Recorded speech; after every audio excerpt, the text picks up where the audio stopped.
माझा आवडता नेता डॉक्टर बाबासाहेब आंबेडकर. सन्माननीय अध्यक्ष, परीक्षक व गुरुजनांना माझा सविनय सादर प्रणाम.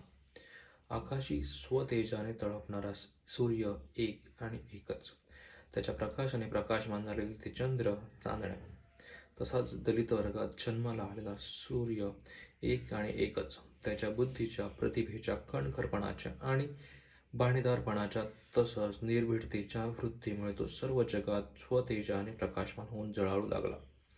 नि मग त्याने आपले कौशल्य पणाला लावून दलित वर्गातील अनेक चंद्र चांदण्यांना आपला प्रकाश दिला आणि दलित उद्धाराची प्रकाशवाट त्याने दाखवून दिली नव्हे तर त्या वाटेवर चालायला गती दिली.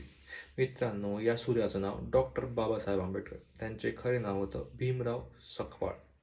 रत्नागिरी जिल्ह्यातील मंडणगड तालुक्यातील आंबवडे हे त्यांचं मूळ गाव. त्यांचा जन्म 14 एप्रिल 1881ला महू या गावी झाला. आईचं नाव भीमाबाई म्हणून त्यांचं पाळण्यात नाव ठेवलं गेलं भीम.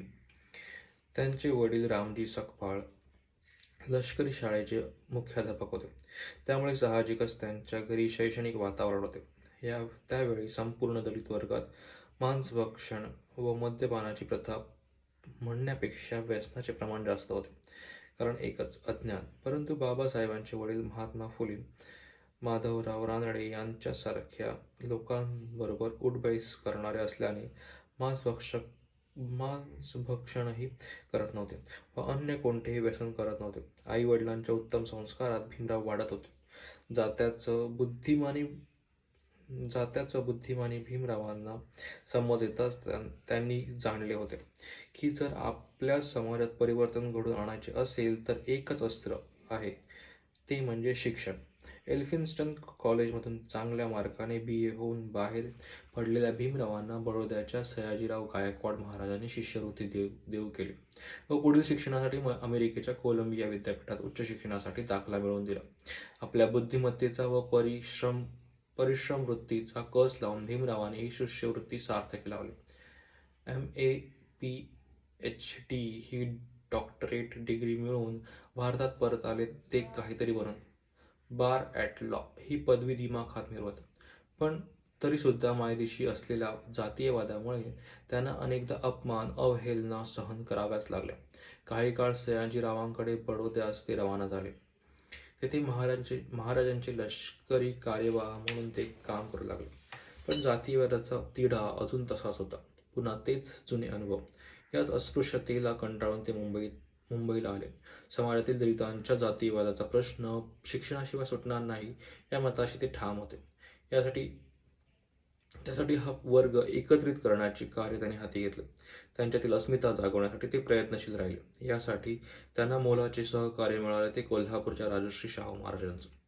त्यांच्या मदतीनं त्यांनी मूकनायक नावाचं एक पाक्षिक 1920 साली सुरू केलं. दलितांच्या हक्कांसाठी बहिष्कृत हितकारणी सभा नावाची एक संस्था देखील स्थापन केली. पण मूळ प्रश्न होता तो दलितांच्या शिक्षणाचा. ते सर्वसामान्य विद्यार्थ्यांबरोबरच मिळायला हवे होते. त्याशिवाय समाज सुधारणा घडविणे, अंधश्रद्धा दूर करणे केवळ अशक्य होतं. शाहू महाराजांच्या प्रोत्साहनाने व सहकार्याने याचकरता 1923 साली त्यांनी लंडन गाठले. अभ्यास, लेखन, शोध प्रबंध कार्य चालूच होते. आता ते लंडन विद्यापीठाचे DSc झाले होते.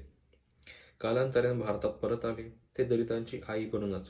शेकडो वर्ष वेठबिगारी करणारा, उपाशीपोटी राबणारा अज्ञानी शूद्र वर्ग जो सर्वांकडून उपेक्षित होता, त्याला देवालयात, शाळात प्रवेश नव्हता. अंधश्रद्धा, रूढी परंपरांच्या विळख्यात अडकला होता. या दुर्लक्षित समाजाला बाबासाहेबांनी एकत्र केलं, संघटित केलं. त्यासाठी शाळा, आश्रमशाळा सुरू केल्या. मानववंशशास्त्राचा नीट अभ्यास केला. शेड्यूल्ड कास्ट फेडरेशन,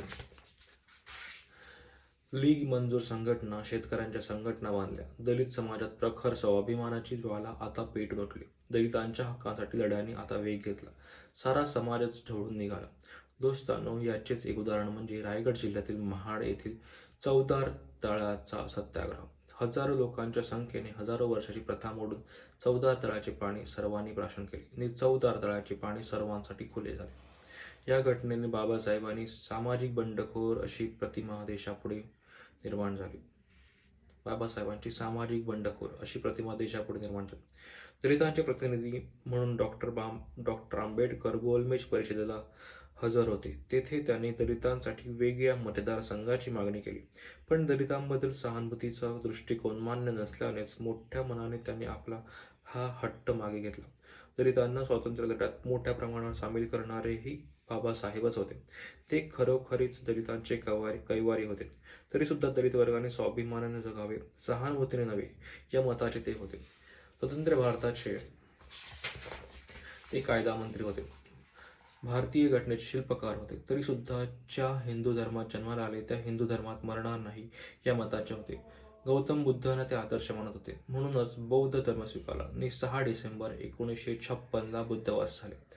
प्रचंड ज्ञान लालसा असलेल्या बाबासाहेबांनी स्वामी विवेकानंदांचे विचार अंगीकारले होते. विश्वबंधुत्व, उदारता व उदात्तता जगाला पटवून देण्याचा उत्तम मार्ग म्हणजे प्रेम, बंधुभाव, मानवता. आपल्या सर्व समाजाने प्रेमाने, बंधुभावाने राहणे व मानवता हाच एक धर्म म्हणून वागणे हीच या थोर नेत्याला खरी आदरांजली ठरेल. धन्यवाद.